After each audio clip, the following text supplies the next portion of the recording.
Gonzaga, that's a tough one. I mean, I bet them 23-1 Final Four. I would love to see them go all the way. They've got the experience, they've got the head coach. I don't know if they Mhm. have all the talent to hang with some of these big dogs at the top here. I'm not going to place any more bets as we stand here today, but I do think if you're looking at double digits and longer in the odds for national championship, there probably is some value. It could just be UConn all along, but I think it's worth it to look elsewhere if you do want to jump in now. Like Houston and the way they fought through the injuries in the first weekend, fought through the foul trouble in overtime against Texas A&M. Like they're still a national championship contender, and 550 is not a terrible number. Purdue at 6-1, given the way they looked in the first two rounds, maybe you look at the rest of their region and think it's soft. You know, we've been joking around calling it the Midwest region Mm-hmm. since the brackets were released last Monday. And I'll be honest, that range that you talked about, the UNC Tennessee Marquette range, is the range that I like as well. If I'm looking for some value right now with a week and a half, well, yeah, a little over a week to go until we're there. Got to Tennessee, do the I Rick think, Barnes thing. yeah, exactly. So that's the only hesitation. Tennessee Creighton, I think, is the game that affects my idea of how I would bet any long shot national champions more than anything else, because Creighton's going to come down, obviously, if they win that game. They're 25-1 right now. Tennessee will be gone. Tennessee wins that, they're going to come down as well, but at 13-1, I don't know how much farther they have to come down. Marquette 18-1 is an interesting one. Like, I'm questioning myself on these Big East teams, the second and third Big East teams. Marquette, the 2 seed in the South, Creighton, the 3 seed in the Midwest, because I know I mentioned it a couple times yesterday, kind of half jokingly, but would we be entirely shocked if after all the Big East got disrespected, those takes, the 3 Big East teams who got in the tournament all wind up in the Final Four? I don't think it would be especially shocking. So, you know, Creighton as a long shot to make the Final Four, 450, a really long shot to win the title at 25-1. Marquette's 225 to make the Final Four. Maybe not enough value there, but like you said, they're right in that sweet spot for a natty bet at 18-1. All right, I got a team, a little bit longer odds that I don't think many people are talking about. And maybe because Clemson. they're in the East and Not eventually they Clemson. might have to play UConn. But I think Illinois and this elite offense could give UConn some problems. Terrence Shannon, I want to ask Jake, but Terrence Shannon is him, man. You look at his game log. Check this out. 30 points, 26, 34, 40, 28. This guy can go off. And then they've got 2 other star players, Marcus Damas, Coleman Hawkins. At 32-1, I don't hate it for Illinois. They have the star power. They seem to be playing a little more defense, but the offense is there. And maybe that is what's going to be, you know, the best when it comes to these matchups, having just an awesome offense. Come on, Jake. Talk us down off the Illinois ledge. Come on. You can do it better Wearing than an anyone. orange today. It's more of a pink, but yeah, sure, whatever.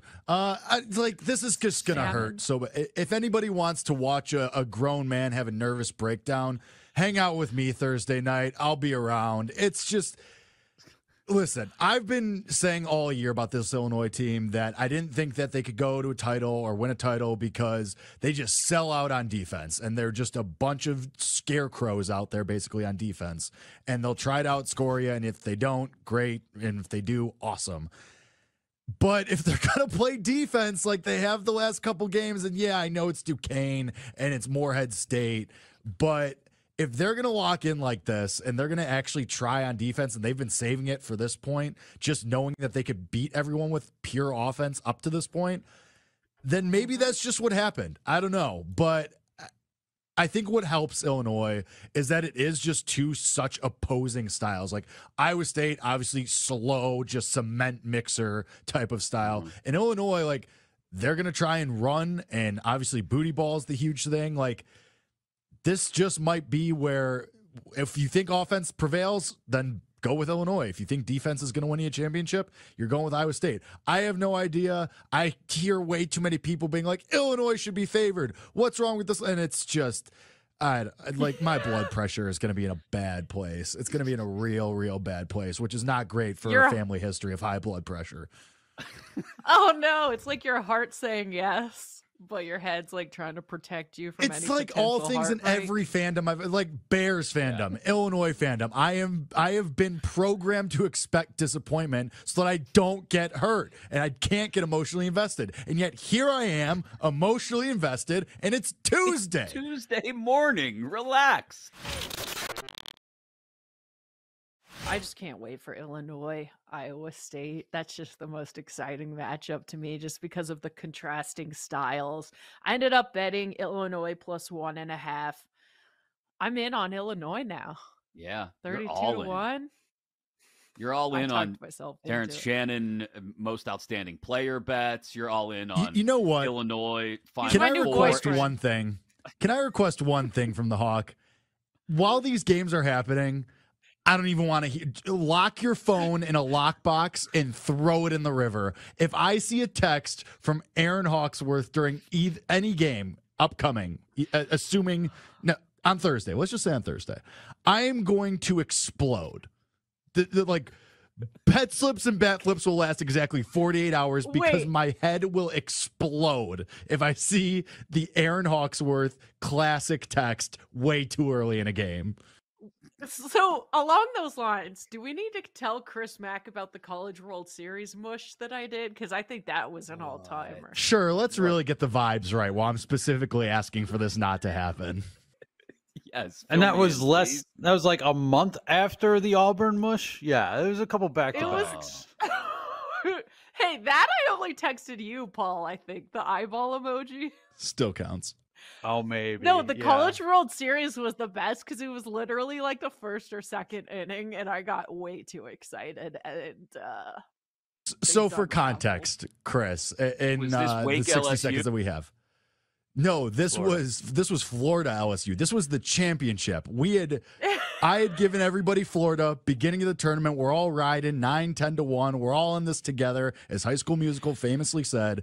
And it's the second inning. It's the second inning of the game. Florida goes up. They take like a 4-0 lead. Yeah. And the Hawk is just in the group chat. Florida, here we go. We did it, everybody. Gator chomp. And then everything immediately, and I mean immediately, I don't think they ever crumbled. scored another run after that. They didn't score again. LSU puts up a 4 spot in the bottom half of that next inning. Just immediately things fall apart, and we were dead so fast.